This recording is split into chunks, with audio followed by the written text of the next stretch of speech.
ओम श्री साईनाथाय नमः। ओम श्री साईनाथाय नमः। ओम श्री साईनाथाय नमः। सभी साईं भक्तों को नमस्कार। साथियों, कथा प्रारंभ करते हैं। पिछले भाग में सुनाया था कि एक नए आगंतुक शिरडी में बाबा के द्वारका माई में पधारे हैं और बाबा उनको जरूरत से ज़्यादा सम्मान दे रहे हैं। जो उनके मिलने जुलने वाले ग्रामवासी, उसने कहा कोई यहाँ द्वारका माई में आएगा, बाबा ने सबसे मना कर दिया कि चलो भाई कोई मत आना जब तक ये यहाँ पर हैं। अब उधर आमिर भाई को पुरानी चावड़ी जो कि खंडर हुई पड़ी थी, फर्श तो टूटा फूटा पड़ा था और रहने के लिए उपयुक्त स्थान नहीं था। कोई जानवर भी उसके अंदर गुजर बसर नहीं कर पाया। बाबा ने आमिर भाई जो बॉम्बे से आए हुए थे सलीम के यहाँ, उनको आदेश दिया कि इनको पुरानी चावड़ी में ठहराओ, घर में नहीं रहेंगे, वहीं रहेंगे, वहीं खाएंगे। तो सलीम भाई जो थे उनका सामान लेकर वो पुरानी चावड़ी में पहुंच गए। पुरानी चावड़ी में उन्होंने जाकर देखा, कहने यहाँ रुकूंगा। उन्होंने कहा कि शायद सलीम भाई तुम्हारे समझने में फेर हुआ होगा, साईं ने कुछ और कहा होगा। उन्होंने कहा नहीं, साईं ने यहीं के लिए कहा है और साईं ने कुछ सोचकर ही कहा होगा, इसलिए आपको यहीं रहना होगा। कैर जी गुस्से के मारे आमिर भाई रुक तो गए पुरानी चावड़ी में, खंडर में। वहीं उनका सामान मान सब खाने पीने की, पानी की सब व्यवस्था कर दी गई। अब सलीम भाई जो थे, रात को लगी भूख, कैसे खाएं क्या बनाएं। उनके गठिया का दर्द था, उठा बैठा नहीं जाता था, जोड़ों में दर्द था। खैर जब भूख लगी कैड़ी तो सलीम भाई ने अपने आप ही गिरते पड़ते खाना बनाया और जो उनको बड़ा स्वादिष्ट लगा और पड़ के सो गए। उधर अगले दिन सुबह पाटिल जी, तात्या के साईं आपको भाईजान ने खाने पर बुलाया है। बाबा ने कहा कि पाटिल जी मेरा तो उपवास है, लेकिन मैं मिलने जरूर आऊंगा। आगंतुक कहने लगे क्या मुझे अपनी पायजामा से नहीं मिलाओगे? बाबा कहने लगे जरूर। पाटिल जी से कहा पाटिल जी आप चलो, मैं आता हूँ। खैर जी आगंतुक पहुंचे पायजामा के यहाँ, खाने पे बैठे। पायजामा ने खाया, खाना परोसा। आगंतुक को खाना टेस्टी लगा, लेकिन उसके बावजूद उसने, खाना है ये कोई, ये तो सरासर मेहमान का अपमान हो गया, ऐसा खाना खिलाते मेहमान को। काफी कुछ खरी खोटी सुना दी। पायजामा चुप, पायजामा साईं की तरफ देखें। बाबा ने शांत रहने के लिए कहा। पायजामा ने कहा मैं आपके लिए दूसरा खाना बना देती हूँ। कि ठीक है। पायजामा दूसरा खाना बनाकर लेकर आई। आगंतुक ने के आगे रखा, उन्होंने खाना का एक गस्सा मुंह में डाला। उसके ये खाना खिलाओगे मेहमान को? ये तो मैं कुत्ते को भी नहीं खिलाऊं। इतना कहना था भाई साहब। तात्या का तो क्रोध फूट पड़ा, क्योंकि तात्या और पाटिल जी, ब्रह्मा सब वहीं खड़े थे। बाबा ने तात्या को शांत होने का लिए कहा।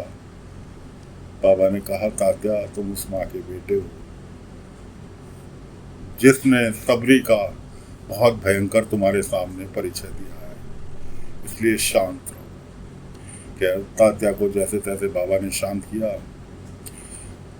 बाबा ने कहा, बाईजामा कहने लगी मैं कुछ और बनाकर लेकर आया हूँ।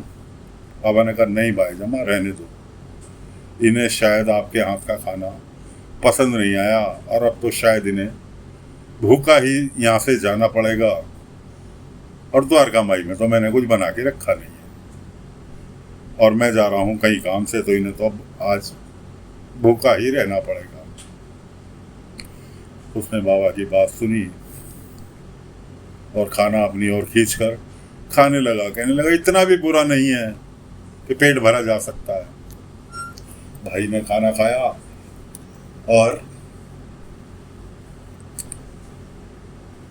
बाबा तात्या से कहने लगे, तात्या तुमने अभी अभी सबरी का परिचय दिया है, मैं कहीं काम से जा रहा हूं और वापसी लौटने में देर होगी, इसलिए तुम इन्हें द्वारका माई तक छोड़ा। तात्या ने बाबा की ओर देखा। बाबा ने कहा, तात्या अभी अभी तुमने बहुत बड़ा सबरी का परिचय दिया है, तुम्हें इन्हें छोड़कर ही आना होगा। तात्या ने कहा, ठीक है साईं। उधर बाबा अपना निकल गए, इधर तात्या इन्हें छोड़ने के लिए गए। तात्या इन्हें छोड़ने के लिए गए। उधर आमिर भाई को की सूचना पहुंच गई कुलकर्णी सरकार के पास कि ऐसे ऐसे गठिया का मरीज और साईं से इलाज करा रहा है, और उसे साईं ने पुरानी चावड़ी खंडर में रुकाया है। कुलकर्णी साहब खाना लेकर पहुंचे अपने दलबल के साथ, अपने आदमियों के साथ। आमिर भाई को परिचय दिया, उसके बाद खाना खिलाया और कह, कहाँ खंडर में पड़े हो, और मेरे साथ मेरे वाड़े में चलो, आपका मेरे वाड़े में स्वागत है और आपका बढ़िया से इलाज करूंगा। आमिर भाई ने कहा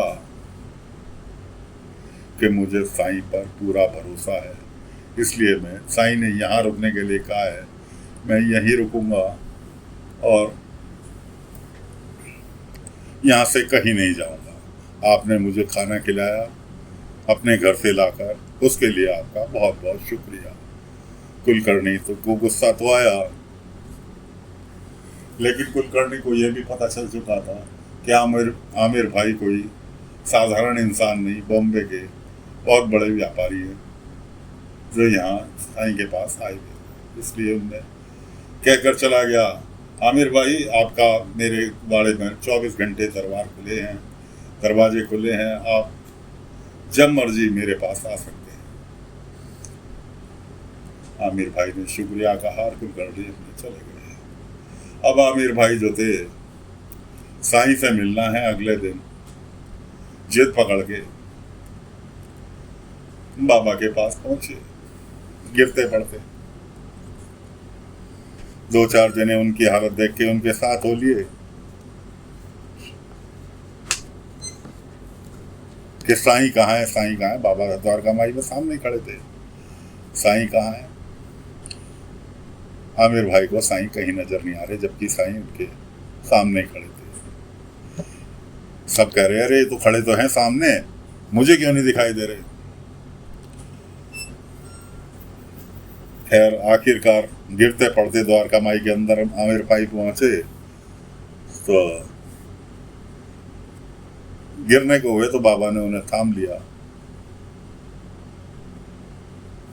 कि साईं आप मुझे दिखाई क्यों नहीं दे रहे। बाबा ने कहा, आमिर भाई तुमने वचन दिया था कि मैं जो कहूँगा वो तुम करोगे। मैंने तुम्हें ये वचन दिया था कि तुम्हारे जो भी दुख तकलीफ है वो सब तुम्हारी यहाँ शिरडी से गायब करके भेजूंगा।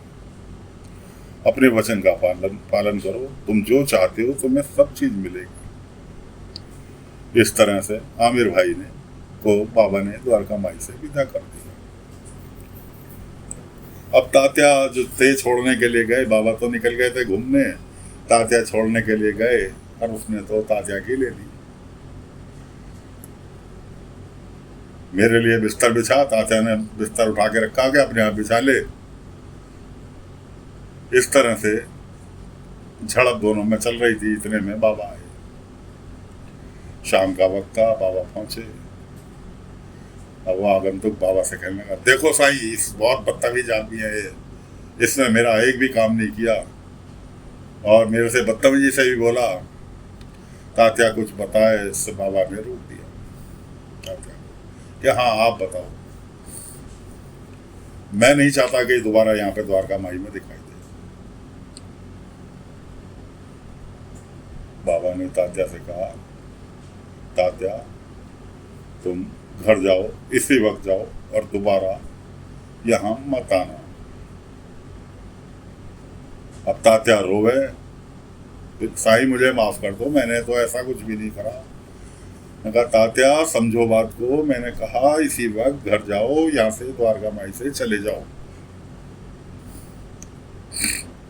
खैर जी, बहुत कुछ सुनने के बाद तात्या बेचारे उदास मन से रोते हुए घर की ओर वापस निकल लिए। घर की ओर वापस निकल लिए। बाबा ने बिस्तर बिछा दिया आगंतुक के लिए और आगंतुक पड़ के गए सो। अगले दिन सुबह हुई, बाबा अपना नित्य क्रम से निपट कर द्वारका माई में बैठे ही थे कि आगंतुक सो के उठे। अरे बहुत सुबह हो गई, बहुत दिन चढ़ गया।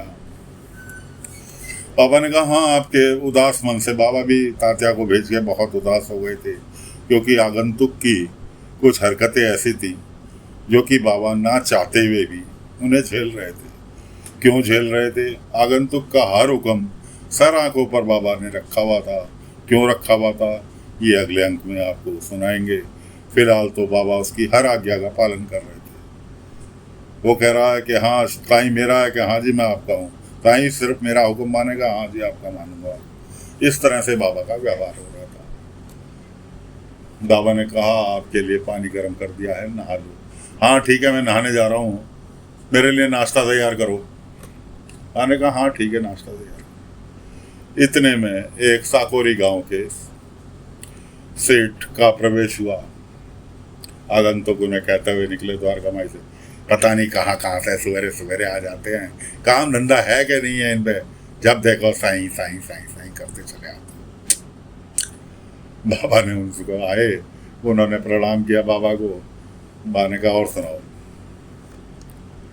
कहने लगे मैंने मालसापति जी से कुछ जेवर बनवाए थे यहाँ शिरडी में, वो लेकर मुझे साकोरी गांव जाना है साईं, लेकिन बैलगाड़ी कोई मिल नहीं रही, कोई बैलगाड़ी नहीं मिली, मुझे पैदल ही साकोरी गांव तक जाना पड़ेगा। लेकिन सुना है रास्ते में लूटपाट का बहुत हादसे होते हैं, इसलिए आपसे आशीर्वाद लेने चला आया। आपका आशीर्वाद रहा तो मैं सकुशल साकोरी गांव तक पहुंच जाऊंगा। बाबा ने कहा मेरा आशीर्वाद तो तुम्हारे साथ हमेशा रहता है, लेकिन मैं कुछ और भी देना चाहता हूँ आज आपको। आगंतुक ने देखा कहीं कोई सोने चांदी की चीज ना दे दे इसे, जब देखो किसी ना किसी को कुछ ना कुछ देता रहता है। इस तरह से आगंतुक की वर्डिंग थी। खैर बाबा ने उसकी नहीं सुनी। बाबा गए अपनी टोकरी ओकरी में से एक ढूंढ के कड़ा निकाला। कड़ा थोड़ा सा बड़ा था। कड़ा लेकर उन साकोरी गांव वाले सेठ के पास पहुंचे कि ये लो, कि ये क्या साईं, ये कड़ा है और इसे हाथ में पहन लो।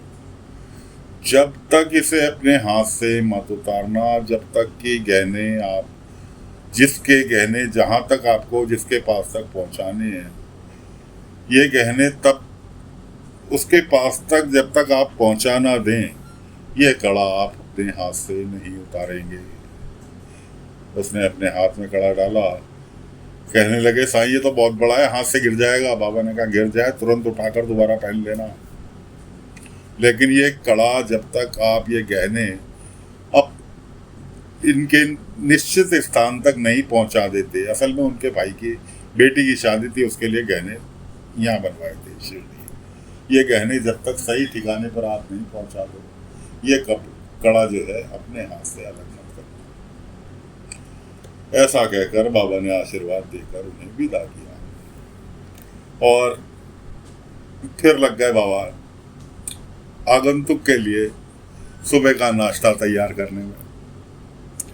लेकिन सभी शिरडी वालों को आगंतुक ने बाबा से अलग कर दिया और बाबा बहुत इस वक्त उदास मन से, काम तो सारे कर रहे हैं, आगंतुक की हर इच्छा का पालन कर रहे हैं। वो कह रहा मेरे लिए खाना बनाओ, खाना बना दिया, मेरे को दूध चाहिए, दूध दे दिया, मतलब उसकी हर इच्छा का पालन कर रहे हैं, लेकिन बाबा बहुत उदास हैं। तो साथियों फिलहाल बाबा की उदासी के साथ कथा को यहीं विराम दे रहे हैं। अगले अंक में आगे की कथा लेकर फिर हाजिर होंगे। तब तक के लिए आज्ञा दीजिए। ओम साई राम, ओम साई राम, ओम साई राम, ओम साई राम, ओम साई राम।